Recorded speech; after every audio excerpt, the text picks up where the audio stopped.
Hello friends, welcome back to my channel. ಇವತ್ತು evening blog start ಮಾಡತ್ತೀನಿ. Already ಪಾತ್ರೆ ಎಲ್ಲ ತೊಳೆದಿದ್ದಾಯಿತು, ಜಾಸ್ತಿನೇ ಇದ್ದು ಇವತ್ತು. ಅದೆಲ್ಲ ಆಯಿತು. ಈಗ ದೇವ್ರ ಮುಂದೆ ದೀಪ ಎಲ್ಲ ಹಚ್ಚಬೇಕು. ಅದೆಲ್ಲ ಆದ್ಮೇಲೆ ನೈಟ್ ಊಟಕ್ಕೆ ಚಪಾತಿ ಬೀಟ್ರೂಟ್ ಪಲ್ಯ ಮಾಡ್ಕೋಬೇಕಂತೇಳಿ ಅಂದ್ಕೊಂಡಿನಿ. ಓಕೆ, ಬರ್ರಿ ನಾನು ಏನೇನು ಮಾಡ್ತೀನಿ ಅಂತೇಳಿ ನಿಮ್ಮ ಜೊತೆ ಶೇರ್ ಮಾಡ್ತೀನಿ. ಬ್ಲಾಗ್ನ ಕಂಟಿನ್ಯೂ ಮಾಡೋಣ. ಅದಕ್ಕಿಂತ ಮುಂಚೆ ಇನ್ನೂ ಯಾರೆಲ್ಲ ನನ್ನ ಚಾನಲ್ನ ಸಬ್ಸ್ಕ್ರೈಬ್ ಮಾಡಿಲ್ಲ, ಪ್ಲೀಸ್ ಸಬ್ಸ್ಕ್ರೈಬ್ ಮಾಡ್ಕೊಂಡು ನೋಡಿರಿ.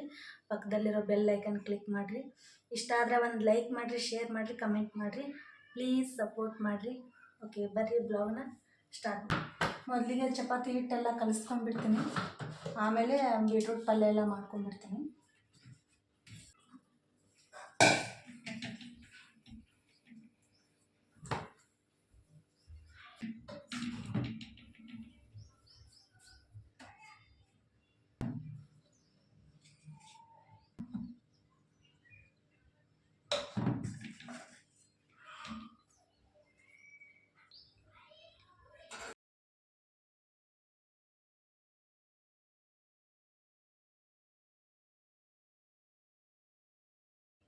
ಹಿಟ್ಟೆಲ್ಲ ಕಲಸಿಟ್ಟಿದ್ದಾಯಿತು. ಈಗ ಪಲ್ಯ ಮಾಡಬೇಕು. ಅದಕ್ಕಿಂತ ಮುಂಚೆ ಈಗ 6 ಗಂಟೆ ಆಗೈತಿ. ಈಗ ದೇವ್ರ ಮುಂದೆ ಫಸ್ಟ್ ದೀಪ ಹಚ್ಬಿಡ್ತೀನಿ. ಅದಾದಮೇಲೆ ಮತ್ತೆ ಪಲ್ಯನ ಮಾಡ್ಕೊತೀನಿ.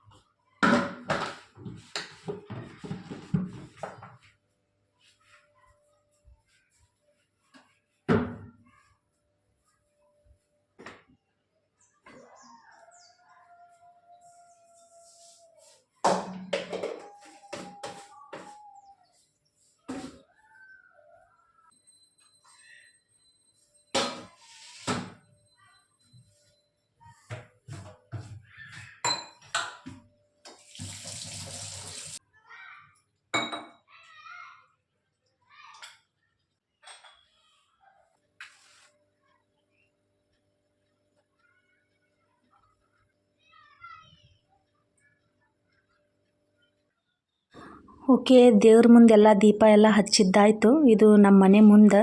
ಇದು ಬಿಳಿ ಎಕ್ಕೆ ಗಿಡ. ಇದ್ರ ಬಿಳಿ ಎಕ್ಕೆ ಗಿಡ ಹೂವು ದೇವ್ರಿಗೇನೋ ಭಾಳ ಶ್ರೇಷ್ಠ ಅಂತ ಹೇಳ್ತಾರೆ.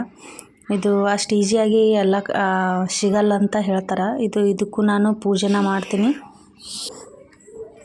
ಮತ್ತು ಈ ಕಡೆ ಒಂದು ಚಿಕ್ಕ ಪಾಟಲ್ಲಿ ತುಳಸಿ ಗಿಡನ ಇಟ್ಕೊಂಡಿನಿ, ಅದಕ್ಕೂ ನಾನು ಪೂಜೆ ಮಾಡ್ತೀನಿ. ಓಕೆ ಫ್ರೆಂಡ್ಸ್, ದೇವ್ರಿಗೆಲ್ಲ ದೀಪ ಎಲ್ಲ ಹಚ್ಚಿದ್ದಾಯಿತು. ಈಗ ಪಲ್ಯ ಎಲ್ಲ ಮಾಡಬೇಕು. ಇದನ್ನು ಪಲಾವ್ ಮಾಡಿದ್ದೆ, ಅದಕ್ಕೆ ಈಗ ಚಪಾತಿ ಬೀಟ್ರೂಟ್ ಇತ್ತು, ಅದಕ್ಕೆ ಬೀಟ್ರೂಟ್ ಪಲ್ಯ ಮಾಡಿದ್ರೆ ಆಯ್ತು ಅಂತೇಳಿ ಅಂದ್ಕೊಂಡಿನಿ. ಇನ್ನೂ ಒಂದು ಸ್ವಲ್ಪ ಪಲಾವ್ ಐತಿ, ನೋಡೋದು. ಮಾಡಿದರೆ ಇನ್ನೊಂದು ಸ್ವಲ್ಪ ವೈಟ್ ರೈಸ್ ಎಲ್ಲ ಮಾಡಬೇಕು, ಇಲ್ಲಾಂದರೆ ಇಲ್ಲ. ಅದಕ್ಕಿಂತ ಮುಂಚೆ ಇನ್ನೂ ಸ್ವಲ್ಪ ವಿಡಿಯೋ ಎಡಿಟಿಂಗ್ ಅದು ಎಲ್ಲ ಐತಿ. ಅದನ್ನೆಲ್ಲ ಮಾಡಬೇಕು, ಯಾಕಂದ್ರೆ ನಾಳೆ ಬ್ಲಾಗ್ ಹಾಕಬೇಕು. ಅದಕ್ಕೆ ನೋಡಿರಿ, ನಾಳೆ ಬ್ಲಾಗ್ ಬರ್ತೈತಿ, ಸಪೋರ್ಟ್ ಮಾಡಿರಿ. ಒಂದು ಸ್ವಲ್ಪ ವಾಯ್ಸ್ ಓವರೆಲ್ಲ ಕೊಡಬೇಕು. ಓಕೆ ಫ್ರೆಂಡ್ಸ್, ವಿಡಿಯೋ ಎಡಿಟಿಂಗ್ ಎಲ್ಲ ಆಯಿತು, ವಾಯ್ಸ್ ಓವರ್ ಕೊಟ್ಟು ಆಯಿತು, ಅದೆಲ್ಲ ಆಯಿತು. ಇವಾಗ ಬೀಟ್ರೂಟ್ ಎಲ್ಲ ಕಟ್ ಮಾಡಿ ಇಟ್ಕೊಂಡಿನಿ. ಈಗ ಪಲ್ಯ ಮಾಡಬೇಕು, ನಿಮ್ಮ ಜೊತೆ ಶೇರ್ ಮಾಡ್ಕೊತೀನಿ, ಬರ್ರಿ. ಓಕೆ, ಕಟ್ ಮಾಡಿ ಇಟ್ಕೊಂಡಿನಿ ನೋಡಿರಿ. ನಾನು ಈ ಥರ ಕಟ್ ಮಾಡಿ ಇಟ್ಕೊಂಡಿನಿ. ಕೆಲವೊಬ್ಬರು ತುರಿದ್ಬಿಟ್ಟು ಈ ಥರ ಕೊಬ್ಬರಿ ತುರಿತಾರಲ್ಲ, ಆ ಥರ ತುರ್ಕೊಂಡು ಮಾಡ್ತಾರೆ. ನಾನು ಹೆರ್ಚಕ್ಕೆಲ್ಲ ಹೋಗಲಿಲ್ಲ, ಇಷ್ಟೇ ಕಟ್ ಮಾಡಿಕೊಂಡು ಮಾಡತ್ತೀನಿ. ಇದು ಟೇಸ್ಟ್ ಆಗಿರ್ತೈತಿ, ಬಟ್ ಇದಕ್ಕಿಂತ ಅದು ಸ್ವಲ್ಪ ಜಾಸ್ತಿ ಟೇಸ್ಟ್ ಅಂತ ಅನ್ನಿಸ್ತೈತಿ. ನಾನು ಒಂದು 2-3 ಸರಿ ಆ ಥರ ಮಾಡೀನಿ. ಜಾಸ್ತಿ ಮಾಡ್ಕೊಳ್ಳೋದಂದ್ರೆ ನಾನು ಇದೇ ಥರನೇ ಮಾಡ್ಕೊಂಡು ಬಿಡ್ತೀನಿ. ಇದೇನು ಎಲ್ರಿಗೂ ಗೊತ್ತಿರುವಂಥದ್ದೇ ರೆಸಿಪಿ, ಬಟ್ ನಾನು ನಿಮ್ಮ ಜೊತೆ ಮಾತಾಡ್ಕೊತ ಹಂಗೆ ಪಲ್ಯನ ಮಾಡ್ಕೊಂಡ್ರೆ ಆಯ್ತು ಅಂಥೇಳಿ ಬ್ಲಾಗ್ನ ಸ್ಟಾರ್ಟ್ ಮಾಡತ್ತೀನಿ.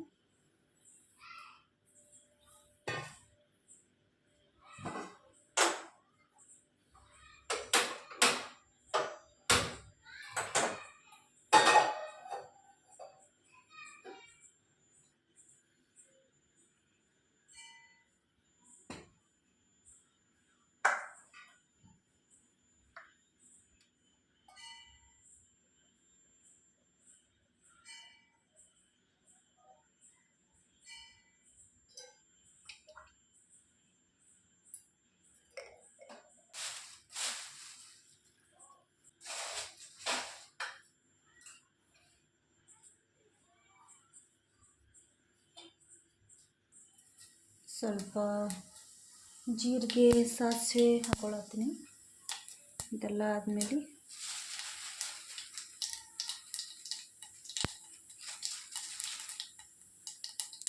ಬೆಳ್ಳುಳ್ಳಿ,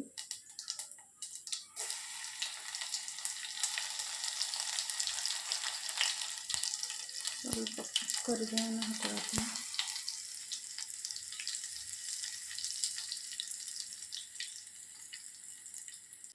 ಅದಾದಮೇಲೆ ಟೊಮೊಟೊನ ಹಾಕ್ಕೊಳತ್ತೀನಿ.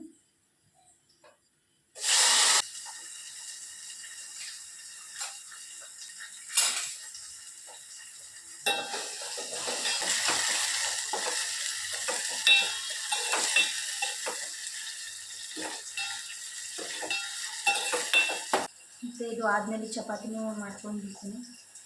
ಟೈಮ್ ಬಂದು ಈಗ ಆಲ್ರೆಡಿ 8 ಗಂಟೆ ಆಗೈತಿ. ಈಗ ಮತ್ತು ಆದಿತ್ಯ ಅಲ್ಲಿ ಕೆಳಗೆ ಆಡಕ್ಕೆ ಕರ್ಕೊಂಡು ಹೋಗ್ಯಾರು. ಈಗ ಬಂದಂದ್ರೆ ಮತ್ತು ನನಗೆ ಏನು ಮಾಡೋಕ್ಕಾಗಲ್ಲ. ಮತ್ತು ರಾಜು ಅವರು 9-9:30 ಬಂದುಬಿಡ್ತಾರೆ ಅವರು. ಮತ್ತು ಎಲ್ಲ ಅಡುಗೆನ ರೆಡಿ ಮಾಡಿಟ್ಕೊಂಡ್ರೆ ಅವರು ಬಂದ ಕೂಡಲೇ ಅವ್ರಿಗೆ ಊಟಕ್ಕೆ ಕೊಟ್ಟು ನಾವೆಲ್ಲ ಊಟದು ಮಾಡೋಕ್ಕೆ ಸರಿ ಹೋಗ್ತೈತಿ.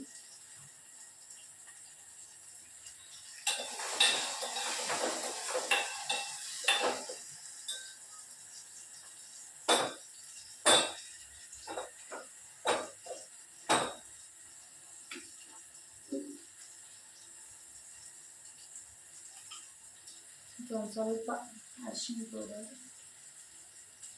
ಅದಾದಮೇಲೆ ಮಸಾಲೆ ಖಾರ ಇದನ್ನೊಂದು ಹಾಕ್ಕೊಂಡ್ರೆ ಮುಗೀತು. ಇದು ಒಂದು ಹಾಕ್ಕೊಂಡ್ರೆ ಮುಗೀತು, ಬೇರೆ ಏನೂ ಹಾಕೊಳ್ಳೋದು ಅಗತ್ಯನೇ ಇಲ್ಲ. ಇದನ್ನ ಒಂದು ಸ್ವಲ್ಪ ಹಾಕ್ಕೊಂಡ್ಬಿಡ್ತೀನಿ, ಮುಗೀತು.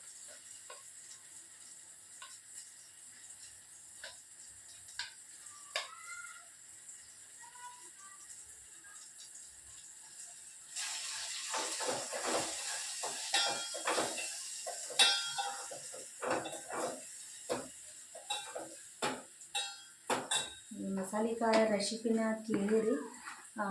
ನಾನು ಖಂಡಿತವಾಗ್ಲೂ ಇದು ಮಸಾಲೆ ಖಾರ ರೆಸಿಪಿನ ನಿಮ್ಮ ಜೊತೆ ಶೇರ್ ಮಾಡ್ಕೊತೀನಿ. ಊರಿಗೆ ಹೋದಾಗ ನಮ್ಮ ಮಮ್ಮಿ ಜೊತೆ ಮಮ್ಮಿ ಖಾರ ಮಾಡ್ತಾರಲ್ಲ ಆವಾಗ ಈ ಖಾರನ ಶೇರ್ ಮಾಡ್ಕೊತೀನಿ.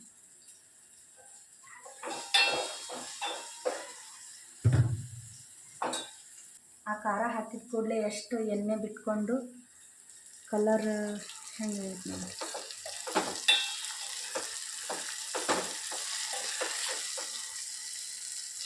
ಸ್ವಲ್ಪ ಉಪ್ಪು ಹಾಕೋತೀನಿ, ರುಚಿಗೆ ತಕ್ಕಷ್ಟು.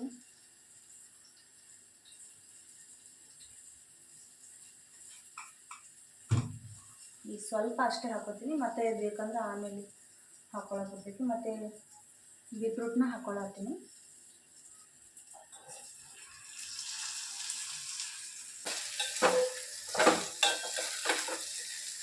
ಎಲ್ಲ ಮಿಕ್ಸ್ ಮಾಡಿದ್ದಾಯಿತು. ಅದಕ್ಕೊಂದು ಸ್ವಲ್ಪ ನೀರು ಹಾಕ್ಕೊಂಡ್ಬಿಡ್ತೀನಿ, ಯಾಕಂದ್ರೆ ಇದು ಬೀಟ್ರೂಟ್ ಸ್ವಲ್ಪ ಗಟ್ಟಿ ಇರ್ತೈತಲ್ಲ, ಅದು ಸ್ವಲ್ಪ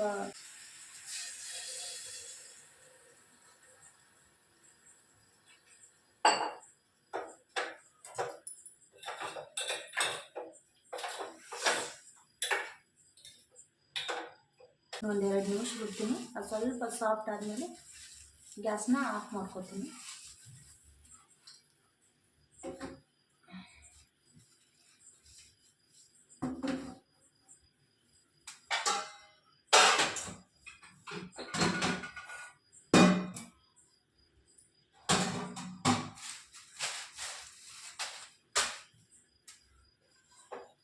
ಈ ಕಡೆ ಚಪಾತಿನ ಮಾಡ್ಕೊಳಕ್ಕೆ ಸ್ಟಾರ್ಟ್ ಮಾಡ್ತೀನಿ. ಅಂತ ಇದೆಲ್ಲ ಸ್ವಲ್ಪ ಕ್ಲೀನ್ ಮಾಡಿ ಬಟ್ಟೆಯಿಂದ ಒರೆಸ್ಕೊಂಡ್ಬಿಡ್ತೀನಿ. ಓಕೆ, ಲಾಸ್ಟ್ ಕೊತ್ತಂಬರಿ ಸೊಪ್ಪನ್ನ ಹಾಕ್ಕೊಳತ್ತೀನಿ ಬೀಟ್ರೂಟ್ ಪಲ್ಯಕ್ಕೆ. ಅದಾಯಿತು. ಮತ್ತು ಈ ಕಡೆ ಚಪಾತಿನ ಮಾಡ್ಕೋಬೇಕಂಥೇಳಿ ಸ್ವಲ್ಪ ಕೈಗೆ ಎಣ್ಣೆ ಎಲ್ಲ ಹಚ್ಕೊಂಡು ಅವು ಉಳ್ಳಿ ಎಲ್ಲ ಮಾಡಿ ಇಟ್ಕೊಳತ್ತೀನಿ.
ಚಪಾತಿ ಎಲ್ಲ ಮಾಡಿದ್ದಾಯಿತು. ಈ ಕಡೆ ಬೀಟ್ರೂಟ್ ಪಲ್ಯನೂ ರೆಡಿ ಆಗೈತಿ ನೋಡಿ. ನಾನು ಅಡುಗೆ ಎಲ್ಲ ಆಯಿತು. ಅದಕ್ಕೆ ಬಂದು ನೋಡಿರಿ, ನಾನೆಲ್ಲ ತೊಳೆದಿಟ್ಟಿದ್ನಲ್ಲ ಎಲ್ಲ ಪಾತ್ರೆ ತೊಳೆದಿಟ್ಟಿದ್ದೆಲ್ಲ ತೊಗೊಂಡು ಹಿಂಗೆಲ್ಲ ಆಟ ಆಡೋದು ನೋಡಿ. ಅವೆಲ್ಲ ಹೊಲ್ಸವಲ್ಲ, ಅವೆಲ್ಲ ನಾನು ತೊಳೆದಿಟ್ಟಿನಿಲ್ಲ.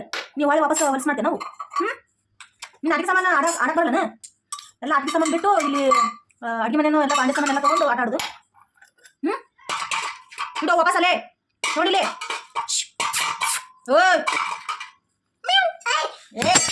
ನೋಡಿ ಹೆಂಗೆ ಏನೋ ಮಾಡೋದು. ಓಕೆ, ರಾಜು ಅವರು ಬಂದರು.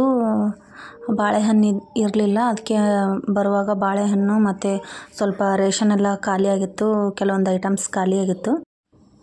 ಅದಕ್ಕೆ ತೊಗೊಂಡು ಬರ್ರಿ ಅಂತಂದು ಹೇಳಿದ್ದೆ. ಅದಕ್ಕೆ ತೊಗೊಂಡು ಬಂದರು. ಟೀ ಪೌಡರ್ ಮತ್ತು ಉಪ್ಪು, ಜೀರಿಗೆ, ಸಾಸಿವೆ, ಮಾಮೂಲಿ ಇವೆಲ್ಲ, ಮತ್ತು ಸಕ್ಕರೆ ಮತ್ತು ಬೆಲ್ಲ, ಮತ್ತು ಶೇಂಗಾ ಬೀಜ ಖಾಲಿಯಾಗಿ ಮತ್ತು ಶೇಂಗಾ ಬೀಜ ಇದೆಲ್ಲ ತೊಗೊಂಡು ಬಂದಿದ್ದರು. ಅದನ್ನೇ ಎಲ್ಲ ಒಂದಾಗಿ ತೆಗಿತಾ ಇದ್ದೆ. ಅದು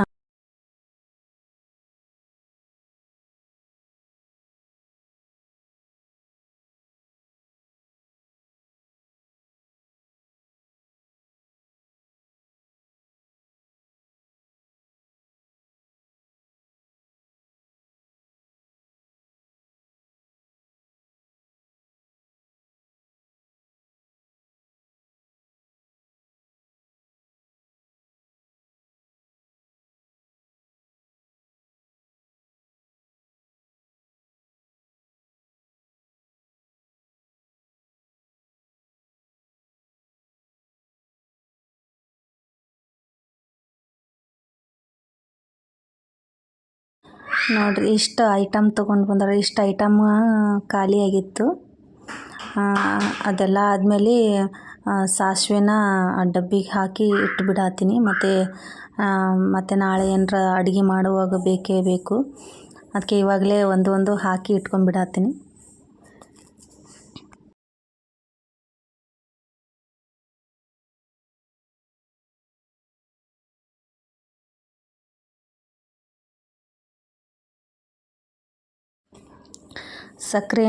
ಸಕ್ಕರೆ ಡಬ್ಬಿಯಲ್ಲಿ ಹಾಕ್ಕೊಳತ್ತೀನಿ. ಇವಾಗಲೇ ಎಲ್ಲನೂ ಹಾಕ್ಕೊಂಡು ಇಟ್ಕೊಂಡ್ರೆ ಮತ್ತು ನಾಳೆ ಅಡುಗೆ ಮಾಡೋಕೆ ಎಲ್ಲ ಈಸಿ ಆಕೈತಿ. ಅದಕ್ಕೆ ಹಾಕ್ಕೊಳತ್ತೀನಿ.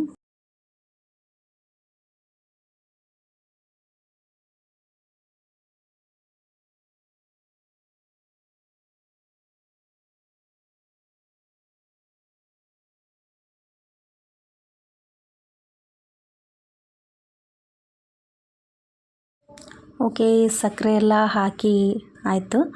ನೋಡಿರಿ, ಸಕ್ಕರೆ ಡಬ್ಬಿ ಮೇಲೆ ಶುಗರ್ ಅಂಥೇಳಿ ಬರೆದೈತಿ. ಇದು 3 ಡಬ್ಬಿನೂ ಅದೇ ಥರನೇ ತಗೊಂಡಿನಿ. ಟೀ ಪೌಡರ್ ಮೇಲೆ ಟೀ ಡಬ್ಬಿ ಮೇಲೆ ಟೀ ಅಂಥೇಳಿ ಬರೆದೈತಿ. ಮತ್ತು ಇನ್ನೂ ಒಂದೈತಿ ಚಿಕ್ಕದು ಕಾಫಿ ಅಂಥೇಳಿ, ಅದ್ರ ಮೇಲೆ ಕಾಫಿ ಅಂಥೇಳಿ ಬರೆದೈತಿ. ನಾವು ಕಾಫಿನ ಅಷ್ಟೊಂದು ಕುಡಿಯೋಂಗಿಲ್ಲ, ಬಟ್ ಯಾವಾಗಾರ ಒಂದೊಂದು ಸರಿ ಕುಡಿಬೇಕು ಅಂತ ಅನ್ನಿಸ್ದಾಗೆಲ್ಲ ಕುಡಿತಿರ್ತೀವಿ. ಕಾಫಿನೂ ಒಂದು ಚಿಕ್ಕ ಪ್ಯಾಕೆಟ್ನ ಹಾಕಿ ಇಟ್ಟಿನಿ ಕಾಫಿ ಡಬ್ಬಿಲಿ.